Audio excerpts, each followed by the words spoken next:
नमो बुद्धाय दोस्तों।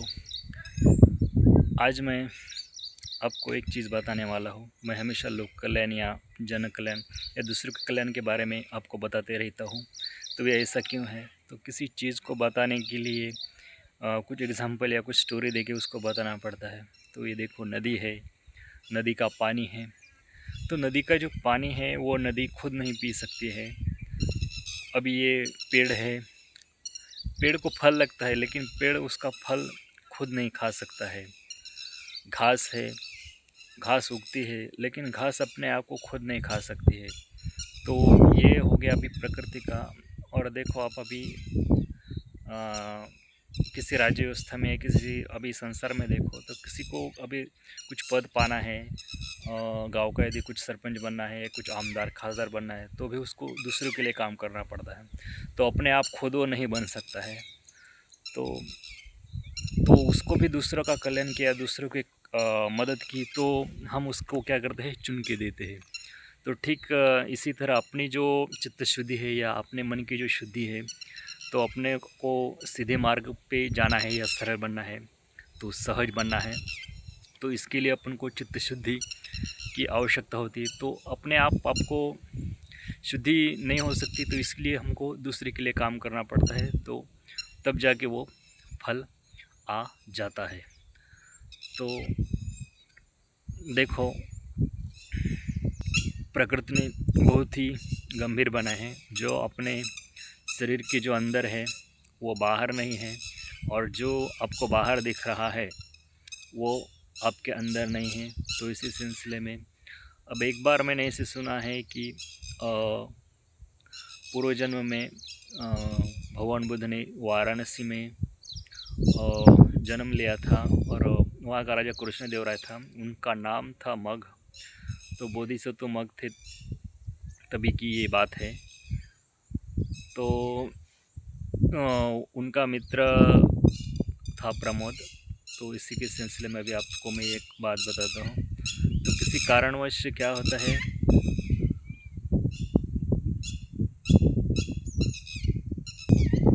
वो प्रमोद नाम के उसके मित्र की मृत्यु हो जाती है, और वो क्या होता है, नरक में जाता है। नरक में जाता है तो उसकी जो आर्ट है, उसके जो कुछ रुदन बोधिसत्व के कान में आ जाते हैं।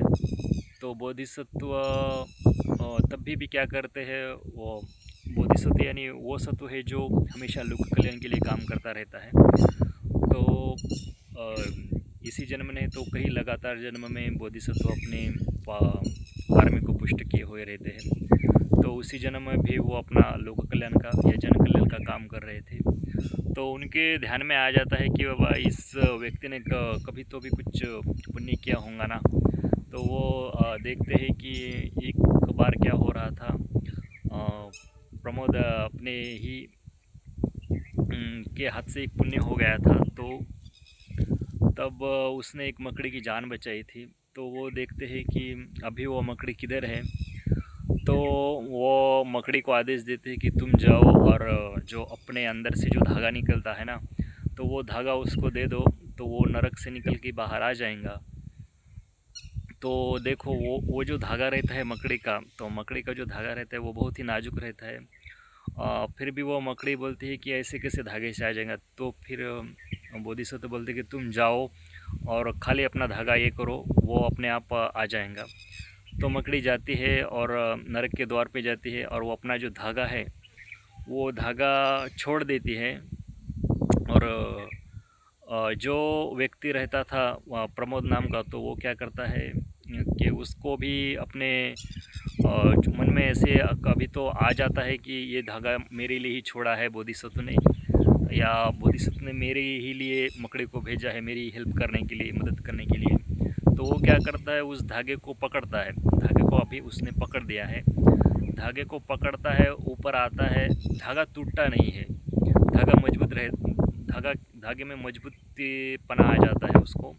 तो वो थोड़ा ऊपर आ जाता है, और नीचे अपनी सर ऐसे करके देखता है कि और भी उसके जो कलीग्स थे या उसके जो रिश्ते नाते वाले लोग थे, वो क्या के नरक में वो अकेली थोड़ा ही है, तो दूसरे भी है ना। तो दूसरे जो कलीग्स है, तो वो भी क्या करते हैं, उस रस्सी को पकड़ते हैं। दूसरों ने भी उस रस्सी को पकड़ा है, वो भी आ रहे हैं, धागा मजबूत है फिर भी नहीं टूट रहा है। तो उसके प्रमोद नाम के जो व्यक्ति है, उसके मन में आ जाता है कि ये धागा मेरे लिए भेजा है और मेरे मुक्ति के लिए भेजा है। तो और ये और लोग भी आ रहे हैं धागे को पकड़ के। तो उसके मन में क्या होता है, अहंकार आ जाता है। और अहंकार जैसे ही आ जाता है, वो क्या होती है, वो रस्सी टूट जाती है और फिर वो नरक में फिर से गिर जाता है। तो फिर कहानी यहाँ पे ख़त्म होती है। मकड़ी चली के आती है और वो बोधिसत्व कैसे बताते हैं कि ऐसा ऐसा हुआ है करके। तो ये पूर्व जन्म की उनकी कथा है। तो कथा का जो स्टोरी का जो उद्देश्य है, वो आपके अभी ध्यान में आया होगा। किसी के मन में अहंकार आता है या यानी, तो नर की पीड़ा प्रकृति का ये लॉ है कि आपके मन में राग है, द्वेष है, तो वो आपको वो तुरंत क्या कर देती है, दंड देती है। तो इधर भी उसको तुरंत दंड मिला। उसके मन में यदि अहंकार नहीं आया हुआ था और अपने मन में करुणा रही होती, लोक कल्याण की या दूसरों के भी प्रति अपने जैसी भावना रहती, तो वो रस्सी मजबूत होती और वो टूटती नहीं थी। तो वैसे ही आपको कुछ अच्छा महसूस हुआ या तो आपको कुछ प्लेजर वाली फीलिंग आ गई, तो आप क्या करते हो, शेयर करते हो, अच्छा रहता है। तो ये आपके मन में अच्छी भावना होनी चाहिए, ताकि आपकी भी शुद्धि, चित्त शुद्धि होती रहे। और जैसे ही आपके मन में राग द्वेष रहा, तो नर की पीड़ा तुरंत प्रकृति दे देती है। आपके मन में करुणा प्रेम रहा, तो प्रकृति क्या करती है, तुरंत आपको दंडित कर देती है। ये है लॉ, ये प्रकृति का नियम है। इससे धर्म कहा है हमारे ऋषियों संतों ने। आई होप कि अभी आपको समझ में आया होगा कि जो सामान्य लोग भी है, तो उनके मन में भी लोक कल्याण की भावना होनी चाहिए। और जो भी अध्यात्म से जुड़े हैं, उनके मन में तो होनी ही चाहिए। तो ऐसा क्यों है, अभी ये आपको समझ में आया होगा। तो कोई आदमी, कोई टीचर हो या कोई व्यक्ति अभी आध्यात्मिक या स्पिरिचुअलिटी की बात करता हो, तो आप उस चीज़ को पूरी तरह से समझ सके हो, ऐसा बिल्कुल नहीं होता है। क्योंकि जो व्यक्ति, जो लेखक या जो टीचर आपको बता रहा है, उसके जो चित्त की अवस्था है वो अलग होती है। और जो सुन रहा है, जो पढ़ रहा है, जो देख रहा है, उसकी जो अवस्था है वो दोनों अलग रहती है। तो आपने ठीक जिस व्यक्ति ने या आपने बताने की म्हणजे जिस व्यक्ति ने आपको कुछ बताने की कोशिश की, ठीक आपने उसी तरीके से उसे समझ लिया है, ये 100% है, ऐसा बिल्कुल नहीं है। तो ये आप एक प्रोसेस है कि भाई समझने की प्रोसेस अभी चालू है, तो आप इसी तौर पे उसको ले सकते हो। तो ऐसा नहीं कह सकते कि हाँ मैंने अभी समझ लिया, तो ऐसा बिल्कुल नहीं है। एक दिन आप जिम में गए और अभी मैंने जिम कर दिया ना, अभी मैंने काम कर दिया ना, तो ऐसा बिल्कुल नहीं, आपको डेली करना पड़ता है। एक दिन आप खेती में गए, अभी तो मैं खेती में गया ना, तो अब क्या जाने की ज़रूरत है। एक दिन मैंने खाना खाया ना, अभी क्या खाने की ज़रूरत है, ऐसा बिल्कुल नहीं है, डेली खाना पड़ता है। तो वैसे ही अध्यात्म में समाधि का जो अभ्यास है या विपश्यना है, तो कोई व्यक्ति जाके करता है, 1-2 दिन किया या 10 दिन किया, अब मैंने किया ना, अब क्या करने की ज़रूरत है, ऐसा बिल्कुल नहीं है। तो डेली लाइफ में भी उसको अप्लाई करना पड़ता है। तो ये बात आपको ध्यान में आई होंगी।